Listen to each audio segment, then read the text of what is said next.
নমস্কার বন্ধুরা, তোমরা যারা ঠাকুর মায়ের সংসারের বিভিন্ন পর্বগুলো দেখেছ তারা জানো যে দুর্গাপূজার পর লক্ষ্মী পূজা এবং কালী পূজার মধ্যেখানে যেই সময়টা হয় সেই সময়টা আমি এবং চৈতি জয়রামবাটি কামারপুকুরে দর্শন করতে গিয়েছিলাম। বেড়াতে গিয়েছিলাম শব্দটা বলবো না, এটা আমাদের বেড়ানো ছিল না, এটা ছিল আমাদের তীর্থ। তো আমরা সেই তীর্থ ভ্রমণ করতে গিয়েছিলাম অক্টোবরের 20 তারিখে। 20 তারিখ রাত্রির ছিলাম, 21 তারিখ রাত্রির ছিলাম, 22 তারিখ রাত্রির কাটিয়ে 23 তারিখ ভোরবেলায় আমরা আবার আমাদের নিজ গৃহ উদ্দেশ্যে আমরা রওনা হয়ে যাই সেখান থেকে। এর মাঝখানে আমরা দুবার কোয়ালপাড়া আশ্রমে গিয়েছিলাম, মায়ের বৈঠকখানা যাকে বলা হয়। সেই কোয়ালপাড়া আশ্রমের ঠিক উল্টো দিকে শ্রীরামকৃষ্ণ বিরজানন্দ আশ্রম বলে আরেকটি আশ্রম আছে, যাকে চলতি ভাষায় আমরা প্রাইভেট মিশন বলতে পারি। মানে বেলুর মঠের অন্তর্গত এই আশ্রমটি নয়। তো সেই আশ্রমটিতে যিনি অধ্যক্ষ মহারাজ স্বামী আত্মানন্দজি, তিনি অত্যন্ত দয়া করে, অত্যন্ত কৃপা করে আমাদের যথেষ্ট অভ্যর্থনা করেন। আমরা তার যোগ্য কিনা জানি না, কিন্তু তিনি করেন, এটা তার মহানুভবতা।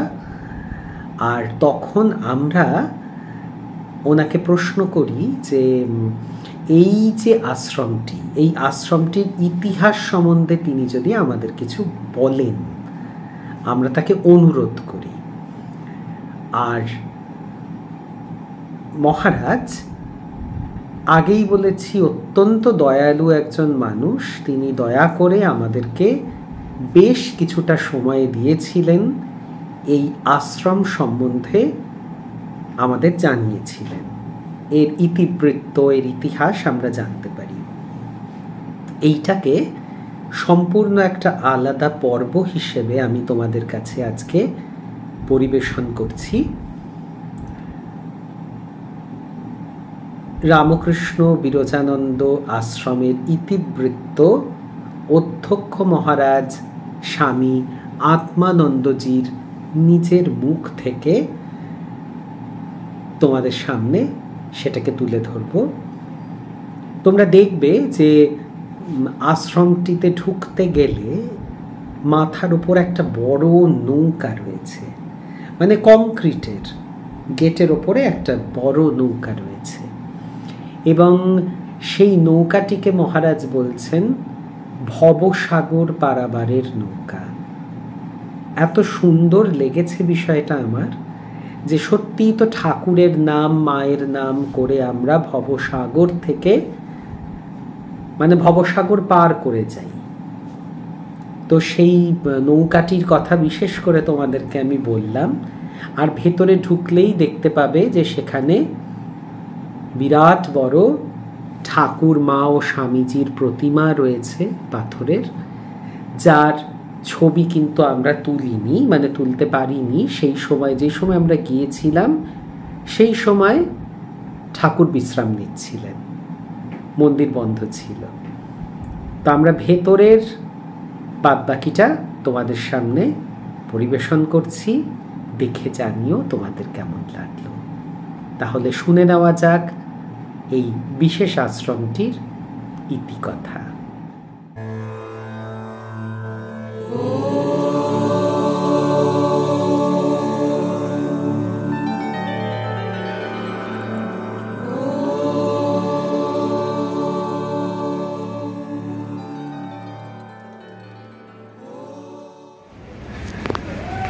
মহারাজ, এই আশ্রমটির সম্বন্ধে যদি আপনি কিছু আমাদেরকে বলেন তাহলে ভক্তরা জানতে পারে এবং খুব উপকৃত হয় যে এরকম একটা পুণ্যভূমিতে এমন একটি আশ্রম, তার সম্বন্ধে আমরা কিছু জানতে চাই।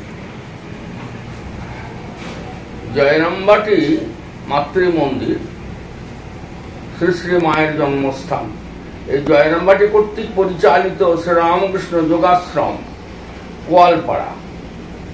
এই কোয়ালপাড়াতে যোগাশ্রমের পাশেই অর্থাৎ পশ্চিম দিকে শ্রীরামকৃষ্ণ বিরজানন্দ আশ্রম, যার প্রতিষ্ঠাতা আমার গুরুদেব স্বামী গিরিশানন্দজি মহারাজ। এই আশ্রমটি প্রতিষ্ঠা হয় 1975 সালে কার্তিক মাসে রাস পূর্ণিমা তিথিতে প্রতিষ্ঠা হয়।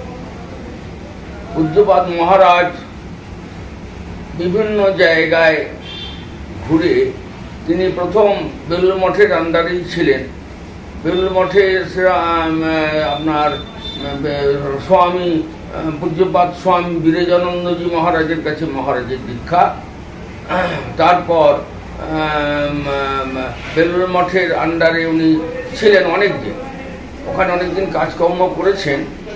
পরে আবার ওনাকে বিভিন্ন জায়গায়, যেমন রাজকোটে ভূতেশানন্দজির সঙ্গে উনি কাজ করেছেন অনেকদিন, দেরাদুনে কাজ করেছেন, গড়বেতায় কাজ করেছেন, এই বিভিন্ন জায়গায় কাজ উনি করেছেন।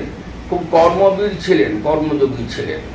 12 বৎসর বয়সে উনি ঘর থেকে ওনাকে নিয়ে আসা হয়, এটা আমরা যেটা শুনেছি আর কি, মহারাজ আমাদের গল্প করতেন।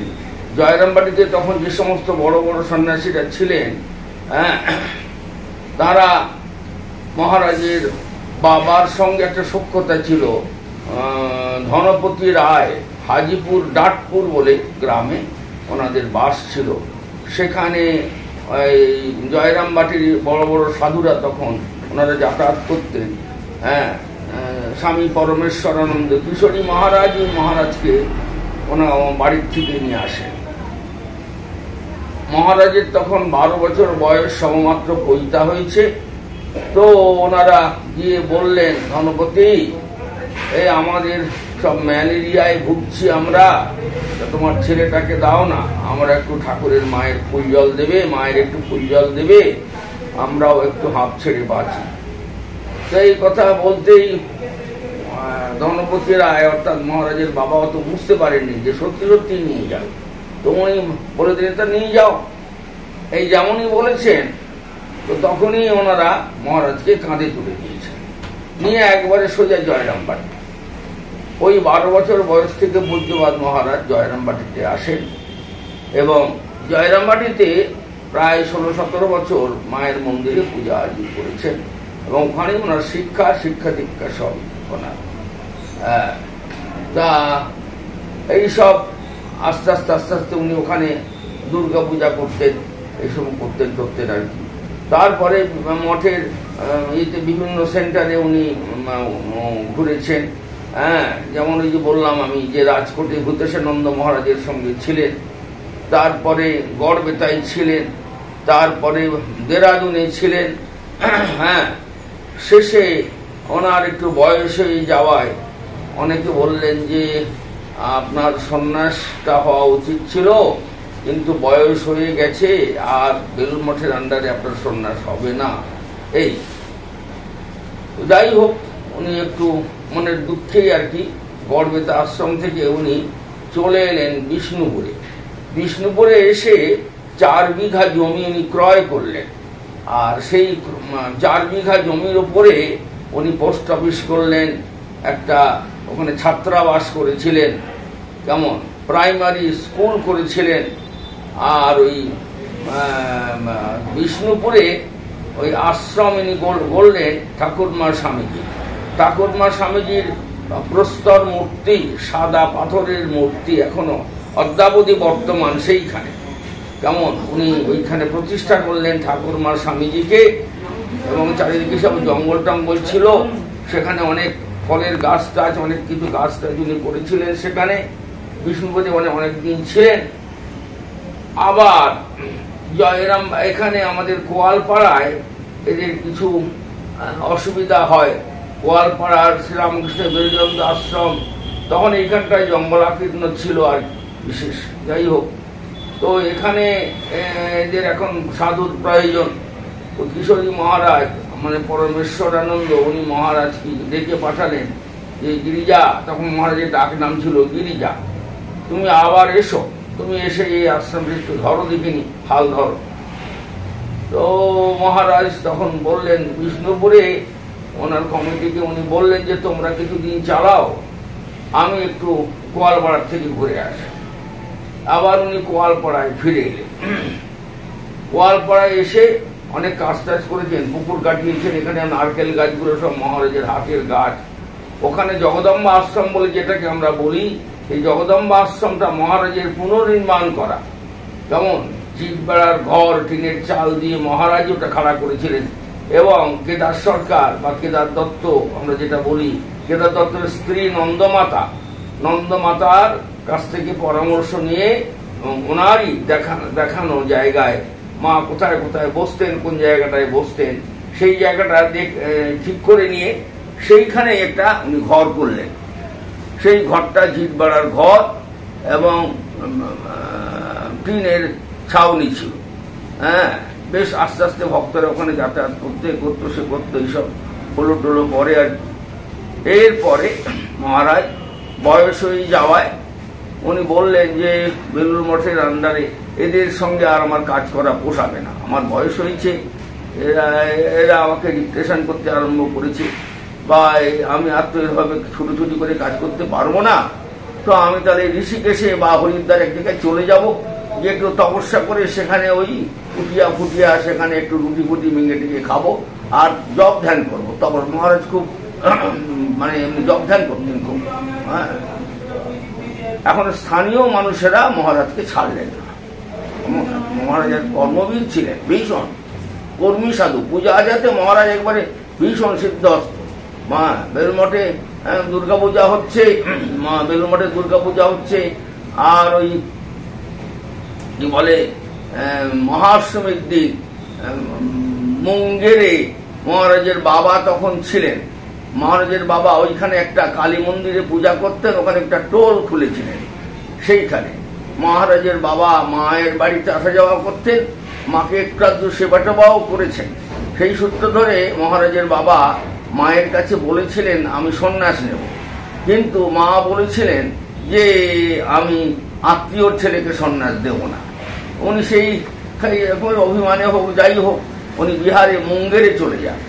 সেখানে উনি একটা কালী মন্দিরে ও পূজারী ছিলেন আর একটা টোল খুলেছিলেন। যাই হোক, তো ওই টোল খুলেছিলেন যে গঙ্গায় তর্পণ করতে করতেই ওনার শরীর চলে যায়। আমার মহারাজ তখন দুর্গা পূজা করছেন ইয়েতে জয়রামবাটিতে। তা ওই মহারাজ পরমেশ্বরানন্দ ওনারা সব এইসব খবর পান, রামময় মহারাজ এরা যারা ছিলেন তখন ওনারা খবর পান। বীরেশ মহারাজ তখন পূজারী ছিলেন জয়রামবাটিতে। যাই হোক, এরা খবর টবর পেয়ে মহারাজ তখন পূজায় ব্রতী, সেই জন্যই ওনাকে আর কিছু শোনানো হয়নি। এরপরে বিজয়া হয়ে যাবার পর মহারাজকে বলা হচ্ছে যে তোমার বাবা মারা গেছেন, তুমি একবার সেইখানটায় জায়গাটা ঘুরে এসো। যাই হোক, মহারাজ গিয়েছিলেন, কোনো লাভ বিশেষ কিছু হয়নি। এই হচ্ছে আর কি। তারপরে এরপরে ওই জয়রামবাটির থেকে ওনাকে অন্য জায়গায় পাঠানো হয়। তো যাই হোক, এখন আবার বর্তমানে আবার এখানেই ওনাকে গোয়ালপাড়ায় আনা হলো। কিন্তু মহারাজ দেখছে যে আমি শারীরিকভাবে আমি আর পটু নই, আমি আর পেরে উঠবো না। সেই জন্য উনি চাইছিলেন যে একটা আলাদাভাবে একটু সাধন ভাজন করে কাটাবেন কুটিয়াতে, সেইভাবে কাটাবেন, কিন্তু সেটা আর হলো না। স্থানীয় লোকেরা ছাড়লো না। এরা আবার ওই যোগাশ্রমের উল্টো দিকেই একটা বড় জায়গা ছিল, সেখানে একটা ছোট্ট খড়ের কুটিয়া করে মহারাজকে ওখানে থাকতে বললেন। আমরা আপনাকে সাহায্য করব, কোনো অসুবিধা হবে না। কিছু কিছু স্থানীয় যুবকেরাও জুটে গেল এবং ছোট্ট একটা কুটিয়া, তার নাম দেওয়া হলো শ্রীরামকৃষ্ণ বিরজানন্দ আশ্রম। পূজ্যপাদ মহারাজ ওনার গুরুর নামেই নামকরণ করলেন এখানে। তো যাই হোক, এইভাবে ওনার চলতে থাকে। চলতে আজকে আমাদের ওনার শরীর চলে যায় 102 বছর বয়সে শরীর চলে যায়। যাই হোক, এইটা এখন বর্তমানে লোকে বলে ছোট আশ্রম বলে। আমরা শ্রীরামকৃষ্ণ বিরজানন্দ আশ্রম, ওইটা বড় আশ্রম, এটা ছোট আশ্রম লোকে বলে আর কি। আমাদের তো প্রাইভেট সেন্টার, যে যা খুশি বলতেই পারে, এই হচ্ছে কথা আর কি। যাই হোক, বর্তমানে আমাদের এই 102 বছর বয়সে ওনার 2012-তে শরীর চলে যায়। 2012-তে ওনার শরীর চলে যায়, তখন 102 বছর বয়স। কেমন? এবং এত শক্তপোক্ত উনি ছিলেন, খুব বেটে খাটো মানুষ ছিলেন। প্রায় 95-96 বছর পর্যন্ত কোনো লাঠি ধরেননি হাতে, এবং দোতলায় ঘর ছিল, উনি তত্তর করে সিঁড়ি দিয়ে উঠে যেতেন। আমরা দেখে অবাক হয়ে গেছি। কেমন? এবং এত ওনার শরীরের গঠন এত সুন্দর এবং এত শক্তিমান, গৌরবর্ণ এবং খুব সুন্দর এমনি মহারাজা। কিন্তু মুখখানা, যুবক বয়সে মহারাজের মুখখানা দেখতে ছিল রয়্যাল বেঙ্গল টাইগার। এত মানে আমাদের এত ভয় পেতাম মহারাজকে দেখে। আমি কেন, অনেক বহু মানুষও মহারাজকে দেখে ভয় পেত। ওনার ব্যক্তিত্ব এবং ওনার পুরুষাকারের কাছে সবাই চট করে ঘেঁষতে পারত। হ্যাঁ, এই হচ্ছে কথা আর কি। না, মায়ের সান্নিধ্যে মহারাজ আসতে পারেননি। মাকে খুব ছোটবেলায় মহারাজ দেখেছিলেন, খুব শিশু অবস্থায়। তো মহারাজ বলছেন, তখন কি মা দেবী কি আমি কি করে জানবো? তখন তো দেবী ভাবের কোনো প্রকাশ হয়নি মায়ের। মা সাধারণ ঘরের মেয়ে। ওই যে এসে আমরা পাই না যে দল ঘাস কাটছেন, মনীষদের জন্য মুড়ি নিয়ে যাচ্ছেন মাঠে। হ্যাঁ, ছোট্ট মেয়েটি তখন, হ্যাঁ, বালিকা সুলভ চপলতা, এদিক ওদিক ঘুরছেন, আর 5টা মেয়েদের মতন উনি ঘুরে বেড়াচ্ছেন। তখন কে জানতো যে উনি একজন দেবী? ওনার দেবী ভাবের প্রকাশ হলো আমাদের এই যোগাশ্রম থেকে। যোগাশ্রমে ঠাকুরের পাশে উনি এইখানকার একটা অনুশীলন সমিতির কেন্দ্র ছিল, এখানকার যুবকেরা ছিলেন। হ্যাঁ, 11 জন সন্ন্যাসী হয়েছে। হ্যাঁ, এরা মায়ের সান্নিধ্যে আসে। কেমন? কেদার, কিশোর, রাজেন, হ্যাঁ, মতি, এইসব এরা সব সাধু হয়েছেন, মায়ের সান্নিধ্যে এরা আসেন। এসে মায়ের ভালোবাসা, স্নেহ এবং মায়ের মহিমায় একবার আকৃষ্ট হয়ে জয়রামবাটিতে যাতায়াত করে। তারপর মা আমাদের কথা দেয়, আমরা একদিন তোমরা একদিন তোমাদের ওখানে একদিন যাও। মা একদিন এলেন পালকিতে করে। তখন আমাদের এই পেছন দিক দিয়ে রাস্তা, এখন এক ধরে, এই সামনের রাস্তাটা নয়, সামনের রাস্তাটা তখন জঙ্গলাকীর্ণ ছিল। কেমন? পেছন দিক দিয়ে রাস্তা, আশ্রমের আমাদের একদম পেছন দিক দিয়ে, ওই দিক দিয়ে মা পালকিতে করে এলেন। তো মা এসে দেখলেন যে ছেলেরা সব তখন ওই সব ছুরি খেলা, লাঠি খেলা, এইসব তখন ইংরেজি আমলে সব পুলিশেরা ঘোরাঘুরি করছে, এদের সঙ্গে ওরা সামিল হবে বলে এইসব শিখছে, সব অনুশীলন করছে সব। মা দেখলেন মা মুশকিল তো, আরে এরা পুলিশের নজরে পড়লে ধরে নিয়ে যাবে। মা তখন বললেন, বাবা শোনো, তোমরা এক কাজ করো, যা করবে একটু ঠাকুরকে ধরে করো। তোমরা এখানে একটা ঘর করো, আমি আসবো, আমি সে প্রতিষ্ঠা করে দিয়ে যাব, আর তোমরা ঠাকুরকে ধরে করো। আর চরকা সুতো কাটবে, তোমরা একটা চরকা জোগাড় করে নাও, আমিও সুতো কেটে তোমাদের সঙ্গে একটু সহযোগিতা করবো। সেকেন্ড টাইম মা যখন এলে, তখন সবাই মিলে পাড়ার ছেলেরা ওই একটা শালু বিছিয়ে রাস্তার থেকে একবারে মন্দির পর্যন্ত বিছিয়ে দিলেন মায়ের যাবার জন্য। আর একটা ঘর তৈরি করলেন, ঠাকুর ঘর। সেই শালুর উপরে সব পদ্ম ফুল ছড়িয়ে দেওয়া হলো। মা তার উপরে আস্তে আস্তে আস্তে আস্তে গিয়ে ঠাকুর ঘরে উঠলেন।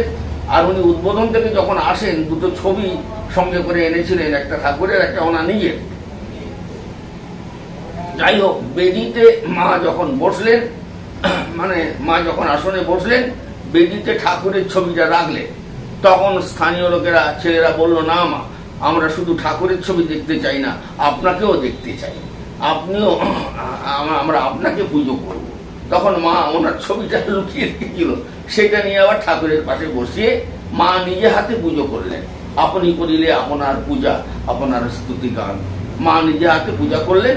হোমটা মেয়েদের করতে নাই, এরকম একটা প্রবাদ আছে যে মা ওই স্বামী পরমেশ্বরানন্দ কিশোরী মহারাজ, ব্রাহ্মণের ছেলে, চৌধুরী পাড়ায় বাড়ি, এখানে কেমন পাশে আমাদের গোয়াল পাড়াতে বাড়ি ওনার ছিল। আমার বললেন, কিশোর বাবা, তুমি হোমটা করো।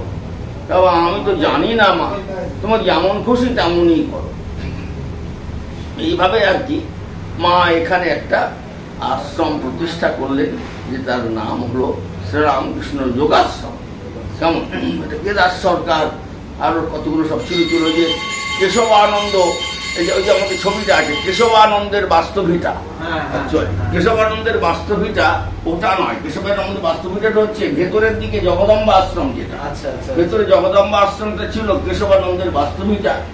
এখন এরা দেখলো যে মা এই রাস্তার ধারে থাকবেন, অবগুণ্ঠনবতী, সবসময় লজ্জাশীলা মায়ের তখন একটা যে পুরুষেরা সব এসে বিরক্ত করবে, এইসব চিন্তা ভাবনা করে এরা মাকে ওই কেদার সরকারের একটা বৈঠকখানা ছিল সেইখানে রাখার ব্যবস্থা করলো মাকে। হ্যাঁ, মা সেখানে তারা একটা ঘর ভালো করে করে মায়ের থাকার ব্যবস্থা সেখানে করলো। আর মা এখানে আসতেন যখন, এখানে একটু পুজো টুজো করে মা চলে যেতেন সোজা ওই জগদম্বা আশ্রম। ওই জগদম্বা আশ্রম উনি থাকতেন একাধিক কাল, 3 মাস থেকেছেন, 10 দিন 15 দিন এরকম করে থেকে গেছেন। একবারে একসঙ্গে রাধু যখন অন্তঃসত্ত্বা ছিল, কোনো আওয়াজ কোনো শব্দ রাধুর কানে খুব মানে কর্কশ লাগতো, সহ্য করতে পারতো না। সেই জন্য মা একাধিক কাল রাধুকে নিয়ে ওই এখানে জগদম্বা আশ্রমে মা ছিলেন। এইভাবে মা অনেকদিন এখানে থেকে এই কোয়ালপাড়া একটা পুণ্যভূমি, মায়ের পদস্পর্শে পদধূলি স্পর্শে করা কোয়ালপাড়া একটা পুণ্যভূমি। কেমন আমাদের শ্রীরামকৃষ্ণ বিবেকানন্দ আশ্রম ধন্য, যোগাশ্রম তো কথাই নেই। এমন বহু মানুষেরা আজকে এখানে, এমনকি দেশ বিদেশের বহু মানুষেরা তারা আসছেন। কোথায় গোয়ালপাড়া, মা কোথায় থাকতেন, কোথায় জগদম্বা আশ্রম, যে একটা কি বলিস। হ্যাঁ, মায়ের মহিমা তো ক্রমশ প্রচার হচ্ছে এখন। মা যে জগৎ জননী, হ্যাঁ, এবং মা শ্রীরামকৃষ্ণের সহধর্মিনী, তিনি জগৎ জননী। হ্যাঁ, এইটা আস্তে আস্তে প্রচার এখনো চলছে, প্রচার এখন আরো প্রচার হবে। সকলেই এর ইয়েতে আসতে পারেনি এখনো। ঠাকুর বলছেন যাদের শেষ জন্ম তারা এখানকে আসবে। অর্থাৎ এই আদর্শ তারা গ্রহণ করবে, যারা নির্বাসনা হবে, যাদের কোনো কামনা বাসনা থাকবে না, হ্যাঁ, তারা এই আদর্শ অনুপ্রাণিত হবে বা আদর্শ গ্রহণ করবে। ঠাকুর বলছেন যাদের শেষ জন্ম তারা এখানকে আসবে। হ্যাঁ, মা বলছেন যারা এসেছে, যারা আসছে, যারা আসবে, তারা সকলেই উদ্ধার হয়ে যাবে। হ্যাঁ, এই হচ্ছে কথা আর কি। তাই এখানে থেকে মা এখানে একটা 1318 সালে 7ই অগ্রহায়ণ বাংলা উনি এই আশ্রম প্রতিষ্ঠা করলেন, শ্রী রামকৃষ্ণ যোগাশ্রম। কেমন প্রতিষ্ঠা করলেন, করার পর মহারাজও এই যেটা বলছিলাম, মহারাজ ওখানে অনেকদিন ছিলেন করিডোরে। ওই বৃদ্ধ বয়সে উনি চলে যাচ্ছিলেন, পাড়ার লোকেরা সবাই মিলে তাকে আটকালেন, আপনার যাওয়া চলবে না, আমরা আপনাকে একটা কুটিয়া করে দিচ্ছি, আপনি এখানে একা একাই থাকুন, সাধন ভজন করবেন, যা খুশি যেমন ভাবে থাকবেন, চলবেন। এই করতে করতে তাহলে মহারাজ এক মিনিট বলছি, তাহলে কোয়ালপাড়া মঠটা তো মায়ের নিজের হাতে প্রতিষ্ঠা। হ্যাঁ, একদম। এই আশ্রমটা আমাদের এই, হ্যাঁ, স্বামী গিরিশানন্দ মহারাজ। হ্যাঁ, কিন্তু গোয়ালপাড়ার মহারাজই ওনারা যারা তখনকার দিনে চার্জে ছিলেন, ফণি মহারাজ ডাক নাম ছিলেন, তিনি এসে আবার এই কুটিয়াটাই পুজো হোম করে প্রতিষ্ঠা করে গেলেন।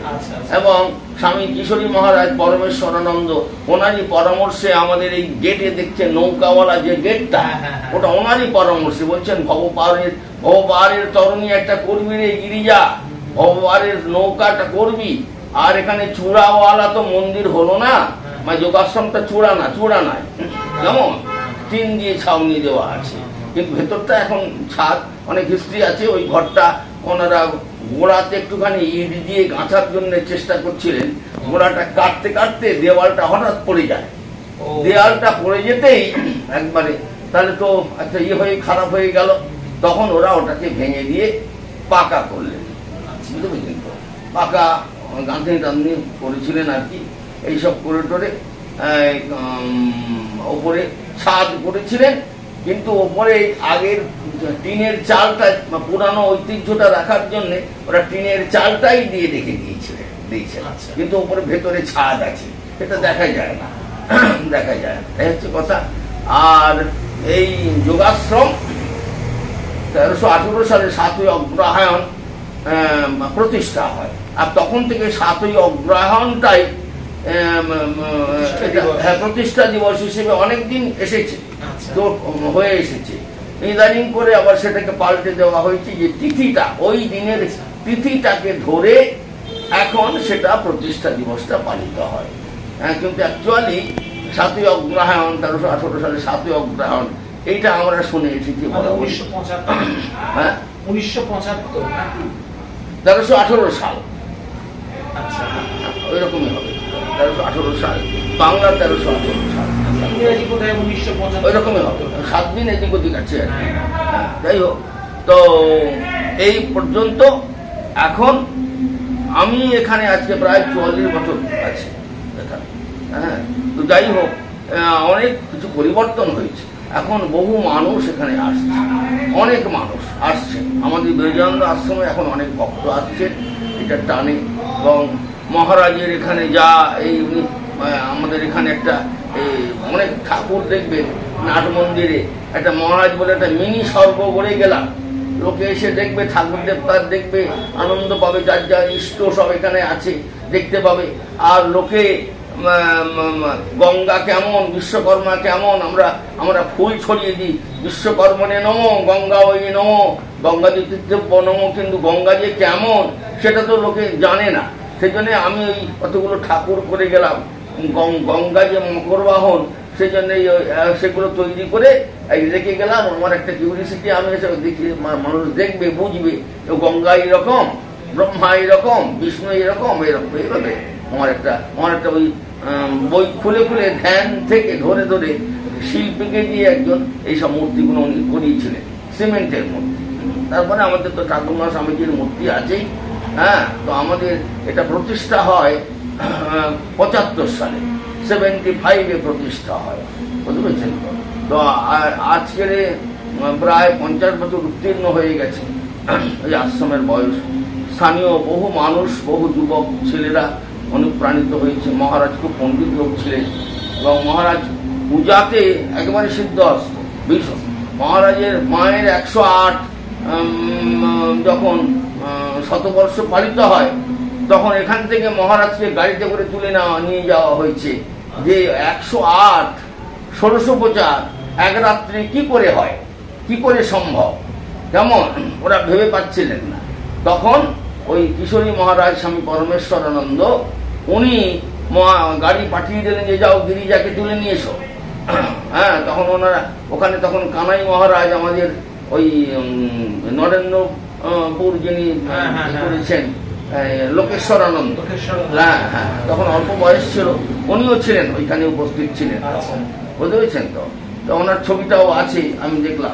মায়ের বাড়িতে পুজো, মায়ের বাড়িতে না, এখানে জয়রামবাটিতে মায়ের জন্মস্থানে শতবর্ষ হচ্ছে। হ্যাঁ, তা 108 ওরা তো হয়ে পাচ্ছে না। মহারাজকে গিরিজা কি করা যায় বলো দেখিনি, একবারে এই ঘন্টা দুয়েকের মধ্যে 108 ষোড়শোপচার কি করে সম্ভব? মহারাজ ভেবে বলে হ্যাঁ হ্যাঁ হবে হবে, তাহলে তুমি তাহলে থাকো।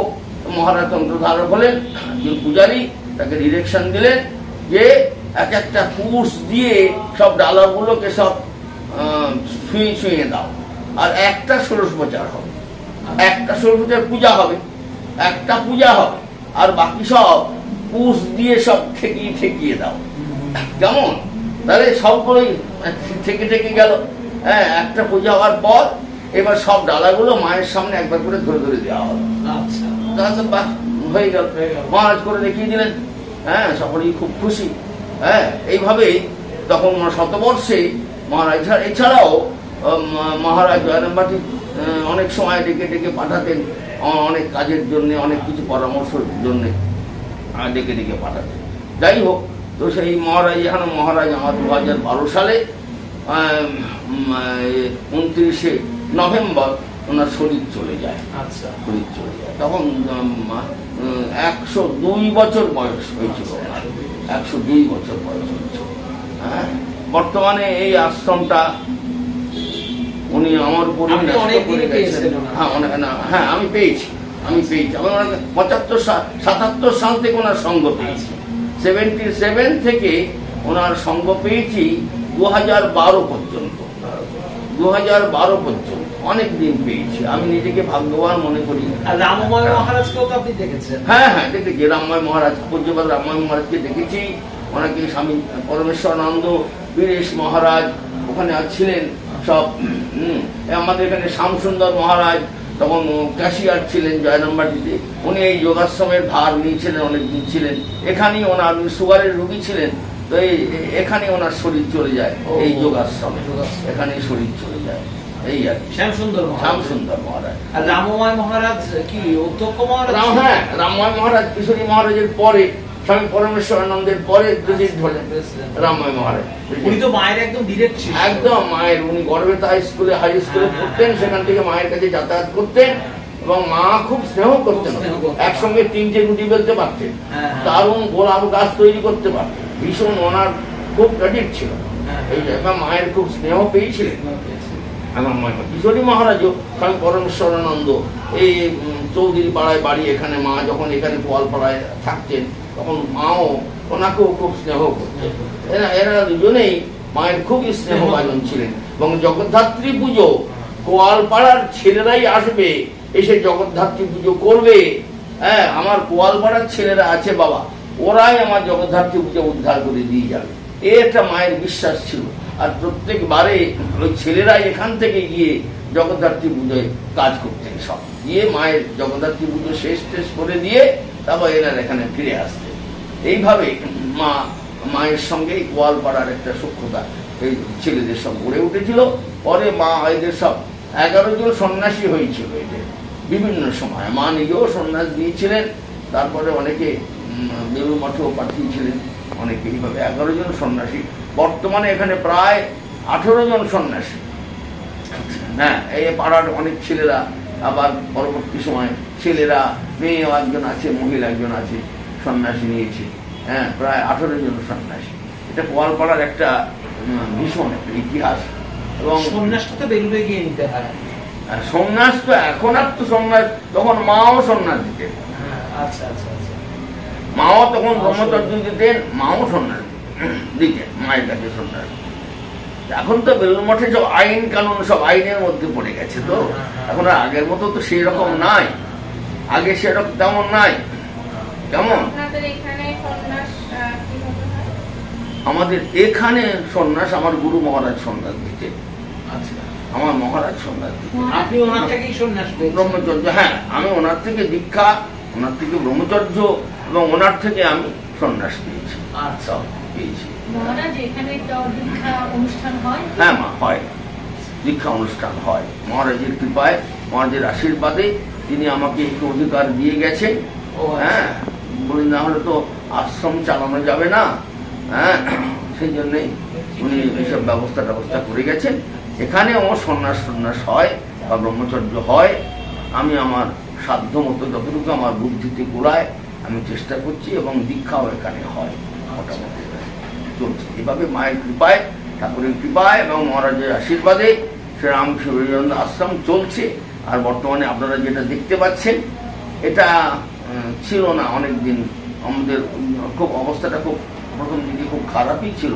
হ্যাঁ, তো আস্তে আস্তে এখন ভক্তরাও আসা যাওয়া করছেন, এবং তাদের সহযোগিতায়, তাদের দানে, তাদের সাহায্যে, মায়ের কৃপায় এখন আমাদের মোটামুটি চলে যায়, ডাল ভাত খেয়ে চলে যাচ্ছে। আর আমাদের এখানে 2বার দুর্গা পুজো হয়। মহারাজ প্রবর্তন করে গেছেন, চৈত্র মাসে বাসন্তী দুর্গা পূজা আর শরৎকালে শারদীয় দুর্গা পূজা। এছাড়াও আমাদের 4বার কালী পুজো হয়, রটন্তী কালী পুজো হয়, শ্যামা কালী পূজা, রটন্তী কালী পুজো হয় আমাদের। এবং ঠাকুরমা স্বামীজি জমতিত তো আছেই। আবার আমাদের যত নাট মন্দির দেবদেব দেখছেন, এদের যেদিন এনাদের সব, যেমন গঙ্গা, মকর সংক্রান্তিতে গঙ্গাকে ভোগ দেওয়া হয়, এরকম ভাবে মনসা, যেদিন মনসাকে ভোগ দেওয়া হয়, শীতলাকে ভোগ দেওয়া হয়। হ্যাঁ, এভাবে একটু ফুল টুল দিয়ে সাজিয়ে টাজিয়ে মালা ফালা দিয়ে আমরা ভোগ টোগ দিই। এভাবেই চলছে ঠাকুরের ইচ্ছায়, মায়ের ইচ্ছায়, হ্যাঁ, ভক্তদের সহযোগিতায় চলছে। আমি মায়ের কাছে প্রার্থনা করি, গুরুর কাছে প্রার্থনা করি, তিনি যেন এইভাবেই আমাকে আশীর্বাদ করেন, যেন আমি যতদিন বাঁচব এখানটায় যেন আমি রক্ষা করতে পারি এবং চালিয়ে যেতে পারি। এবং আপনারা সকলেই আমার কাছে একটু একটু আসবেন, একটু আমাকে দেখবেন একটু। আর আমিও ঠাকুর মায়ের কাছে আপনাদেরও প্রার্থনা জানাই, সুস্থ শরীরের প্রার্থনা জানাই, মায়ের চরণে ভক্তি হোক, মায়ের পদে ভক্তি হোক। মা বলছেন ঠাকুরের কাছে মানুষ চাইতে পারে না বলে সেই জন্য মা দুঃখ কষ্ট পায়। বাবা, মানুষ কষ্ট পায় কেন জানো? মানুষ চাইতে পারে না, ঠাকুরের কাছে নির্বাসনা চাইবে, ঠাকুরের কাছে নির্বাসনা চাইবে, আর আমার কাছে শুদ্ধা ভক্তি চাইবে। মা বলতে চাইছেন তোমাদের কিছু চাইতে হবে না বাবা, তিনি সৃষ্টি যখন করেছেন তার শরণাগত হও, তাকে স্মরণ করো, তিনি সব তোমাদের যা প্রয়োজন সব যোগাবেন। যেমন ঠাকুরের কাছে একবার কিছু শিখ ভক্ত এসেছেন, এসে ঠাকুর কথা জিজ্ঞেস করছেন তোমরা কেমন সব আছো? ঠাকুরের দয়ায় ঠাকুরের করুণায় আমরা ভালোই আছি। এই তা ঠাকুর বলছেন দয়া করুণা এসব কি কথা? তিনি তো সৃষ্টি করেছেন, জগৎ সৃষ্টি করেছেন, তোমাদেরও সৃষ্টি করেছেন, তিনি দেখবেন, তাকে দেখতেই হবে, এটা তার ডিউটি।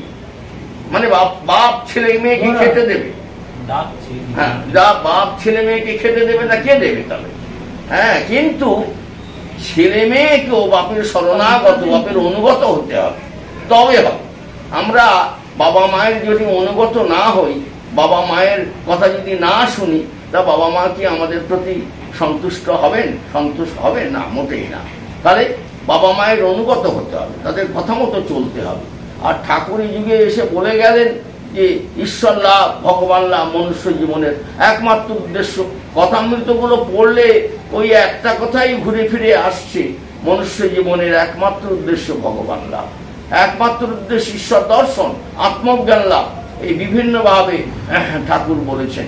আমরা এই আদর্শ, সেইভাবে ঠাকুরের এই কথা, মায়ের এই উপদেশ গ্রহণ করে আমরাও আমাদের মনুষ্য জীবনকে সার্থক করি, যাতে এই জন্ম মরণ চক্র থেকে এর বাইরে আমরা চলে যেতে পারি।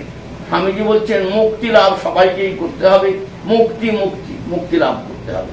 আমরাও যেন মুক্তি লাভ করতে পারি এবং ঠাকুরের চরণে যেন ভক্তি লাভ করতে পারি। মায়ের কাছে শুদ্ধা ভক্তি চাইতে বলছেন, আমরা যেন ভক্তি লাভ করতে পারি। হ্যাঁ, এই হচ্ছে কথা। ঠাকুরের কাছে আমি সকলের আপনাদের মঙ্গল প্রার্থনা জানাই, ঠাকুর সকলের মঙ্গল করুন। জয় মা, জয় মা, জয় ঠাকুর, জয়।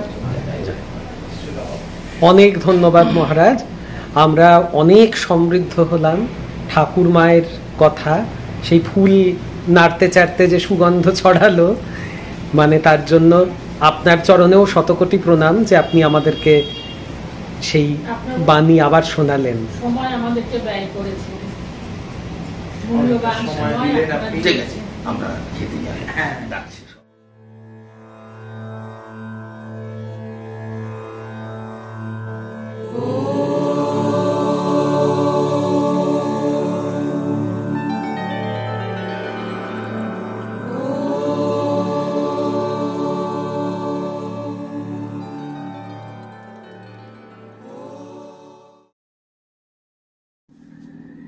এতক্ষণ তোমরা অধ্যক্ষ মহারাজের কাছ থেকে শুনলে এই আশ্রমের ইতিকথা।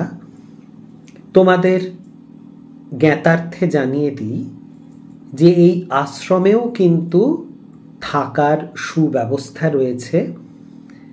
মহারাজ বললেন যে কেউ যদি জয়রামবাটিতে বা কামারপুকুরে স্থান না পাও, কারণ অনেক দিন আগে থেকে ইমেলের মাধ্যমে রিজার্ভেশন না করলে জয়রামবাটি বা কামারপুকুরে থাকার জায়গা পাওয়া কিন্তু একটু সমস্যার। তখন তোমরা কোয়ালপাড়ার এই মিশনটিতে থাকতে পারো। ইমেল করার কোনো প্রয়োজন নেই। স্ক্রিনে যে নম্বরটি দেওয়া আছে সেই নম্বরটিতে এই ধরো সপ্তাহখানেক আগে যদি ফোন করে যোগাযোগ করো, বলে রাখো, তাহলেই হবে। আর বুঝতেই পারছ, একটি বড় কর্মকাণ্ড চালাতে গেলে অনেক অনেক অনেক অর্থের প্রয়োজন এবং অনেক সাপোর্টের দরকার। সমস্ত কিছু তো আর অর্থ দিয়ে হয় না, অনেক কিছু থাকে, সহযোগিতা লাগে মানুষের, ভক্তদের। এনারাও কিন্তু একদমই আমাদের রামকৃষ্ণ মিশন যা যা কাজ করেন এনারাও তাই করেন। শুধুমাত্র তফাৎটি হচ্ছে যে বেলুড়ের অন্তর্গত নন এই আশ্রমটি। অতএব যদি তোমরা কেউ যা পারো নিজেদের মতো যদি অনুদান বা ঠাকুরকে নিবেদন বলাটাই আমার মনে হয় উপযুক্ত শব্দ হবে, মানব কল্যাণে ঠাকুরের পায়ে নিবেদন কিছু যদি তোমরা করতে পারো তোমাদের মতো করে, তাহলে স্ক্রিনে দেওয়া যে অ্যাকাউন্ট নাম্বারটি রয়েছে তাতে তোমরা সেই তোমাদের সাধ্যমতো অর্থ তোমরা পাঠাতে পারো এবং পাঠিয়ে দিয়ে একবার ফোন করে তাদেরকে জানিয়ে দিতে অনুরোধ করেছেন যে তোমরা পাঠিয়েছ। তাহলে ওনারাও তোমাদেরকে একটা কনফার্মেশন দিতে পারবেন, জানিয়ে দিতে পারবেন যে তারা পেয়েছেন। তো তোমাদের যদি মনে হয় তোমরা সেটা করতে পারো। অনেক সময় দুর্গা পুজো বা জগদ্ধাত্রী পুজো বা শ্যামা পুজোয় আমাদের মনে হয় যে আমরা একটু মায়ের কাছে যাই, কিন্তু সেই সময় যেহেতু অত্যন্ত ভিড় থাকে, মায়ের বাড়িতে গিয়ে ওঠা হয়তো সম্ভব হয় না, মানে আমরা হয়তো সেই সময় জায়গা পাই না। সেই ক্ষেত্রে এই শ্রীরামকৃষ্ণ বিরজানন্দ আশ্রমে তোমরা কিন্তু ঠাঁই পেতে পারো। আর তোমাদের জানিয়ে রাখি, এখানেও কিন্তু সব পুজো হয়, দুর্গা পুজো তো হয়ই। তো তোমরা যদি চাও তাহলে এই আশ্রমের সঙ্গে তোমরা যোগাযোগ স্থাপন করতে পারো। দেখো, আমাদের এই ভিডিওটির উদ্দেশ্য হচ্ছে যে এই আশ্রমটি সম্বন্ধে মানুষকে অবগত করা, কারণ আমরাও জানতাম না। কোয়ালপাড়াতে মিশন আছে আমরা জানি, সেখানে আমরা গেছি, কিন্তু তার ঠিক বিপরীতেই যে ঠাকুরের সেবায় নিয়োজিত আরেকটি আশ্রম রয়েছে এবং সেখানেও যে পুণ্যাত্মা সন্ন্যাসীরা রয়েছেন যারা নিরলসভাবে কাজ করে চলেছেন মানব কল্যাণে, সেটা তো আমাদের জানা ছিল না। তো এইবারে গিয়ে আবিষ্কার করলাম যে এরকম একটি প্রতিষ্ঠান রয়েছে।